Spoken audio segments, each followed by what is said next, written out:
Assalamualaikum warahmatullahi wabarakatuh. Saudara-saudara semua yang berbahagia, kaum muslimin, muslimat yang dirahmati oleh Allah Subhanahu wa taala. Di kesempatan ini saya akan mencoba memaparkan tentang hal yang sangat sederhana, yaitu tentang wudhu. Yang mana wudhu ini adalah landasan pertama ketika kita mau melakukan sholat. Di sini landasan hukumnya saya akan bacakan di dalam surat 5, surat Al-Maidah di ayat yang ke-6. Yang artinya di sini dikatakan, hai orang-orang yang beriman, apabila kamu hendak mengerjakan sholat, maka basuhlah mukamu dan tanganmu sampai dengan siku. Lalu sapulah kepalamu dan basuhlah kedua kakimu sampai dengan kedua mata kakimu. Dan jika kamu junub, mandilah. Dan jika kamu sakit atau dalam perjalanan atau kembali dari tempat buang air ataupun bersenggama dengan perempuan, kalau kamu tidak memperoleh atau tidak menemukan air, maka bertayamumlah dengan tanah atau debu yang bersih. Sapulah mukamu dan kedua tanganmu dengan tanah itu. Allah tidak menyulitkan dirimu, tetapi Dia hendak membersihkanmu dan menyempurnakanmu dari nikmatnya bagimu, supaya kamu bersyukur. Saudara-saudara semua yang berbahagia, dari ilmu wudhu ini di dalam surat 5 Al-Maidah ini di ayat yang ke-6, wudhu itu ternyata sangat dalam. Karena ayat inilah timbul rumusan pendapat ulama. Di dalam Quran yang dibasuh wudhu itu cuma 4. Pertama yang dibasuh adalah muka. Setelah muka di situ dikatakan fagsilu wujuhakum. Setelah muka lalu kita disuruh basuh kepala. Setelah kepala, tangan dan kaki, cuma 4 yang diperintahkan.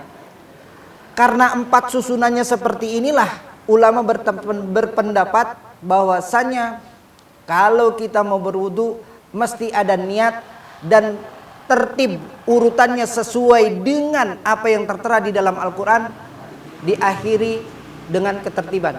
Maka jadilah rukun wudu.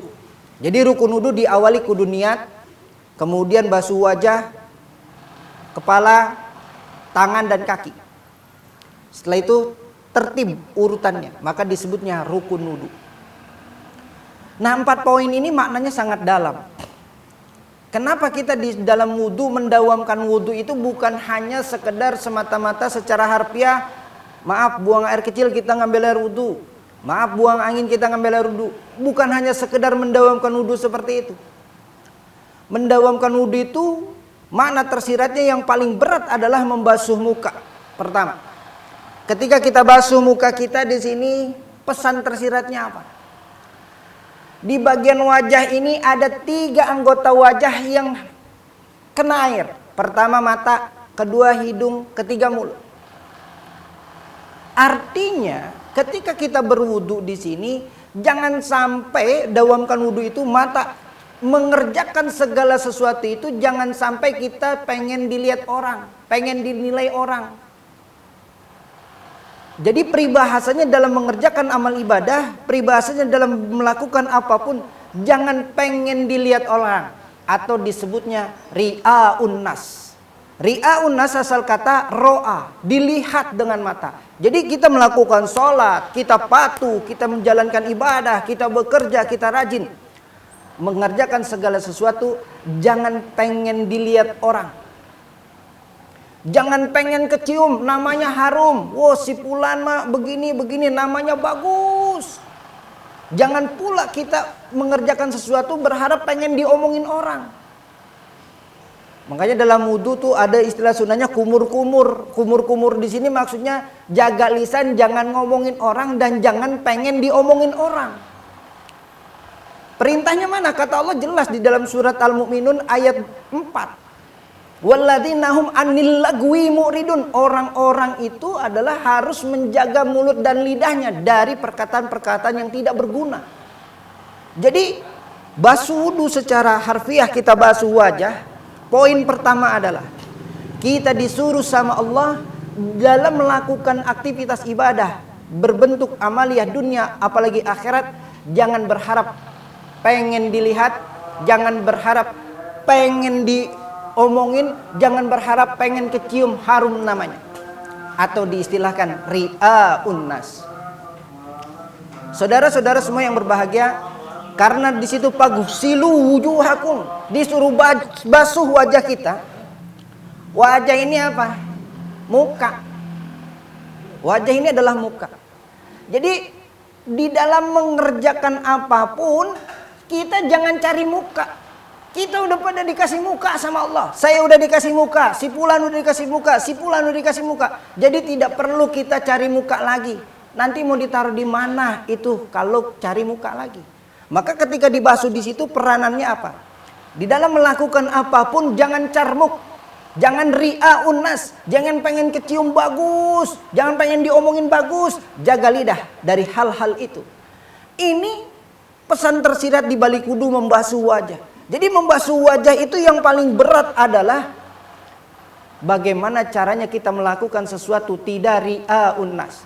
Tidak pengen dilihat orang bagus, tidak pengen dicium namanya harum, tidak pengen diomongin bagus-bagus, atau pribadi kita tidak mampu mengendalikan lidah kita dan mulut kita dari pembicaraan-pembicaraan yang tidak perlu dan tidak ada unsur manfaatnya. Nah, itu dibasuh wajah. Kesimpulannya apa dari basuh wajah ini? Saya sudah dikasih muka, saudara-saudara sudah dikasih muka, maka jangan pernah melakukan sesuatu untuk cari muka. Di sisi lain, saya sudah punya nama, saudara sudah punya nama. Bekerjalah karena Allah didandasi dengan ilmu. Bekerjalah karena ilmu, karena akan menghasilkan kualitas. Karena kita sudah pada punya nama. Jadi nggak perlu cari nama lagi.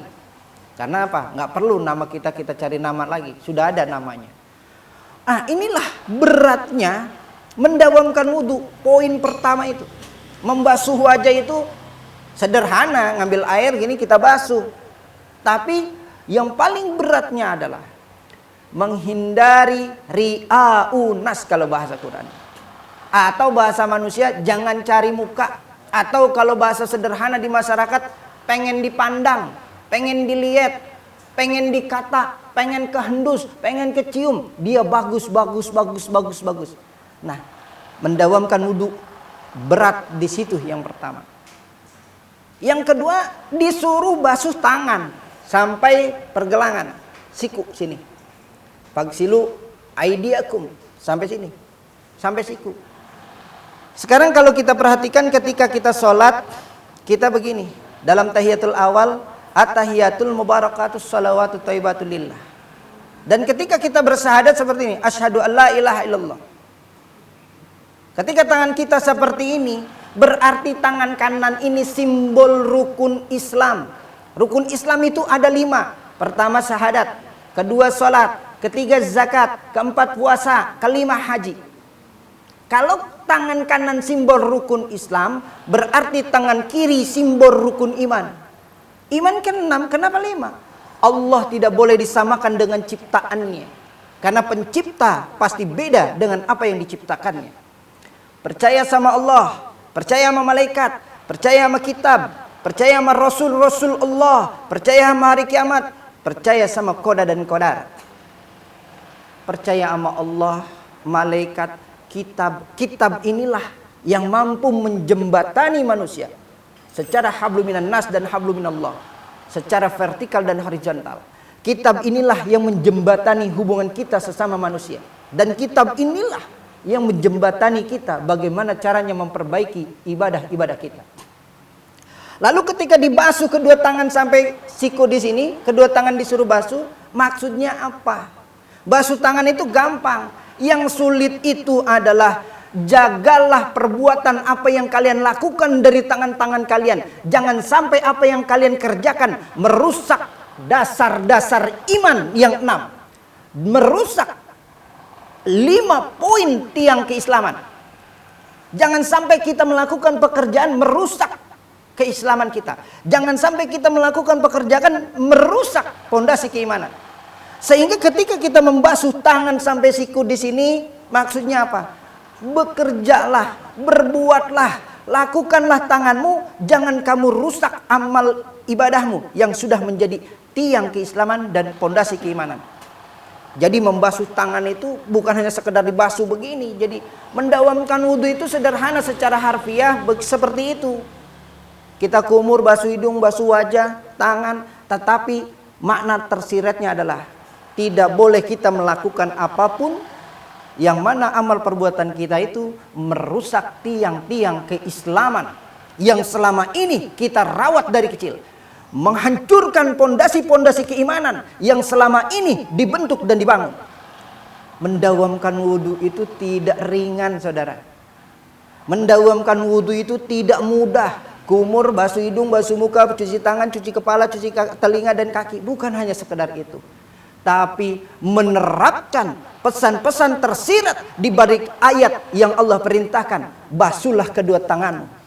Ketika kita menghindari perbuatan yang merusak dasar iman, ketika kita bisa menghindari perbuatan yang merusak tiang keislaman, insya Allah kita sudah mengarah kepada kebersihan.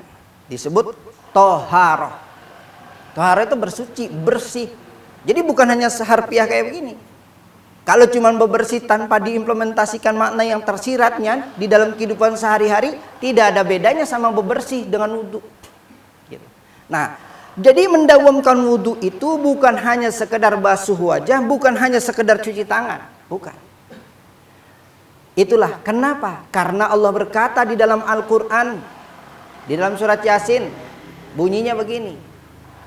Al-yawma nakhtimu ala afwaihim wa tukallimuna aydihim wa tashhadu arjuluhum bima kanu yaktubun. Karena Allah berkata, nanti pada waktunya nanti tangan kalian tuh berbicara atas apa yang kalian perbuat, atas apa yang kalian pegang, atas apa yang kalian tanda tangan, atas apa yang kalian tunjuk, dan atas apa yang kalian tanam. Apa yang diperbuat oleh tangan ini, tangan akan berbicara. Oleh karena itu, basuh tangan di sini maksudnya apa? Jaga amal perbuatan kita. Jangan pernah pekerjaan yang sifatnya dunia ditukar dengan kebesaran dasar-dasar keimanan dan kekuatan dasar-dasar keislaman yang disebut rukun Islam dan rukun iman. Jadi rukun Islam itu 5, rukun iman itu 6. Ternyata ayat tentang wudhu ini adanya di surat Al-Maidah surat ke-5, di ayat yang ke-6. Saudara-saudara semua yang berbahagia, selanjutnya wudhu itu apa? Basuh kepala. Terlepas ada yang berpendapat basuh ini seperti ini, basuh itu seperti ini. Basuh kepala. Basuh kepala ini maksudnya apa? Karena di sini di bagian kepala ini ada pikiran, ada otak yang kita ademin, kena air adem. Maksudnya apa? Maksudnya begini. Pikiran itu akan diminta pertanggungjawabannya, otak ini akan diminta pertanggungjawabannya oleh siapa? Oleh Sang Pencipta, oleh Allah. Maka ketika dibasuh di sini, pikiran kudu tenang, kudu adem. Pikiran tidak boleh suuzon, pikiran tidak boleh jahat, pikiran tidak boleh zolim, pikiran tidak boleh serakah, pikiran tidak boleh tamak. Pikiran. Maka maksudnya dibasuh itu apa? Yang jernih. Makanya wudhu itu dibasuh dengan air. Air itu simbol kejernihan. Tapi ada air yang sifatnya suci dan mensucikan.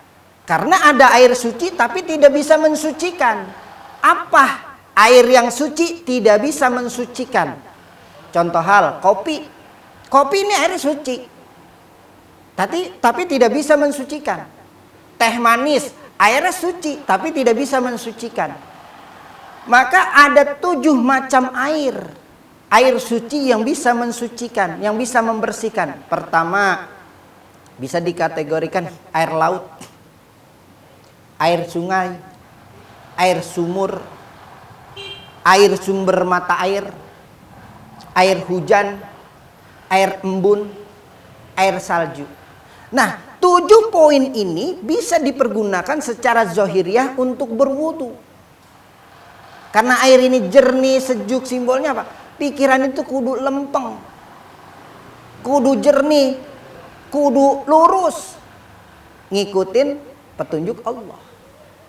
Jangan sampai amal ibadah yang sudah dibangun hancur cuma gara-gara kita salah berpikir.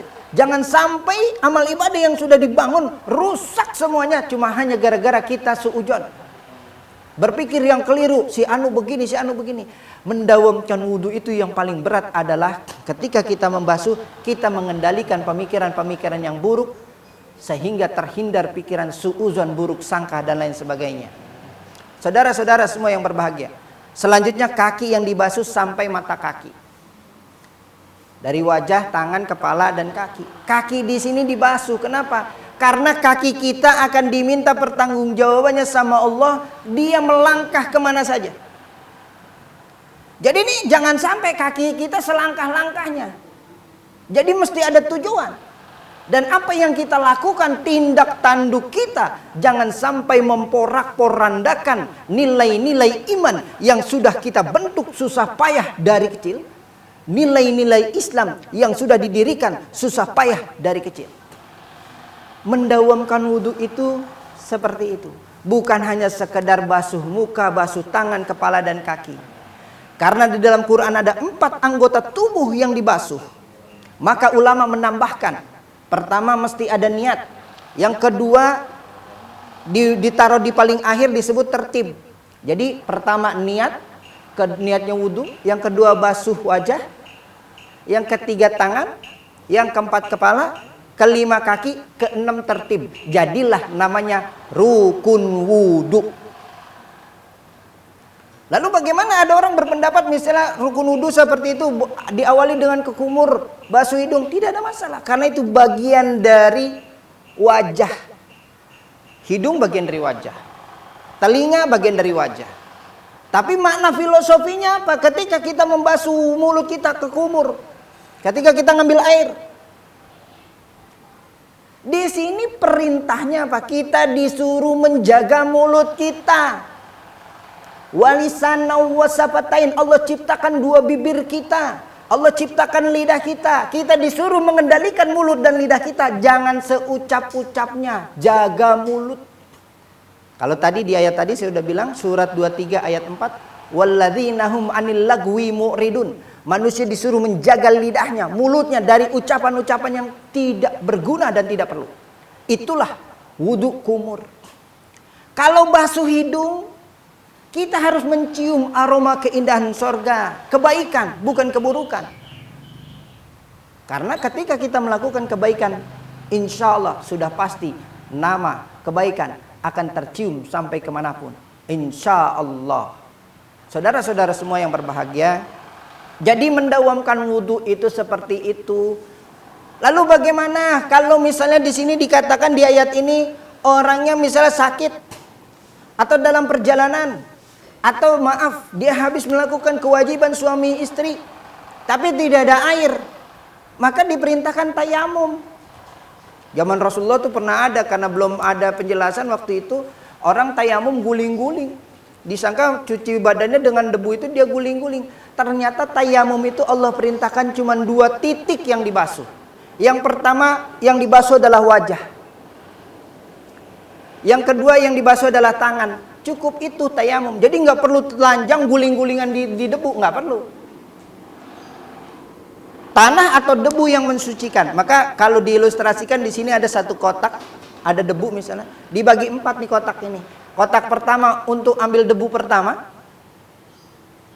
kotak kedua untuk ambil debu yang kedua. Setelah diambil, dikeprok begini. Setelah kayak gini, basuhlah wajahmu. Bagaimana cara basuh wajah tayamum?